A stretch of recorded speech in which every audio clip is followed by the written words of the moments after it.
আজ ২৭শে মে বুধবার, কাশ্মীরে আমাদের চতুর্থ দিন।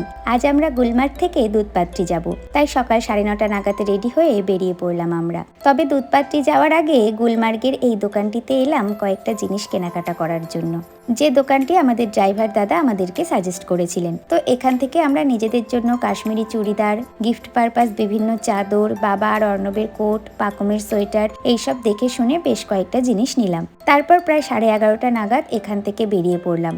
আর আজ আমাদের একাদশী ছিল, তাই যাওয়ার পথে কিছু ফল কিনে খেলাম সবাই মিলে।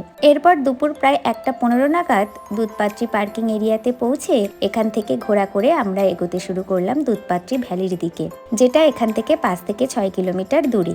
তবে পাকুম ঘোড়াতে উঠে প্রথমে খুব কাঁদছিল, তাই ওকে নিয়ে ঘোড়া চড়তে আমার খুব ভয় লাগছিল।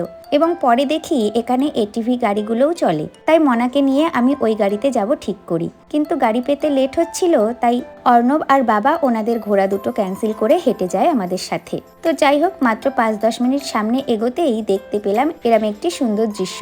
এই জায়গাটিতে রাজি সিনেমার ইন্ডিয়া পাকিস্তান বর্ডারে শুটিং হয়েছিল, যেটা আমাদের ঘোড়া চালক দাদারা জানিয়েছিলেন আমাদেরকে। তো যাই হোক, প্রায় 1 ঘন্টা পর আমরা পৌঁছালাম চারিপাশে পাইন, ফার ও দেবদারু গাছ দিয়ে ঘেরা দুধপাত্রির এই সুন্দর ভ্যালিটিতে। এবং এই সুন্দর দৃশ্যের জন্য জায়গাটিকে মিনি সুইজারল্যান্ডও বলা হয়ে থাকে। তবে দুধপাত্রির মেইন আকর্ষণ শালিগঙ্গা নদী, যে নদীর জল দুধের মতো সাদা হওয়ার জন্যই এই জায়গাটির নাম দুধপাত্রি হয়েছে। সেই নদীটি এখন বন্ধ আছে পেহেলগামের ওই দুর্ঘটনার পর থেকে।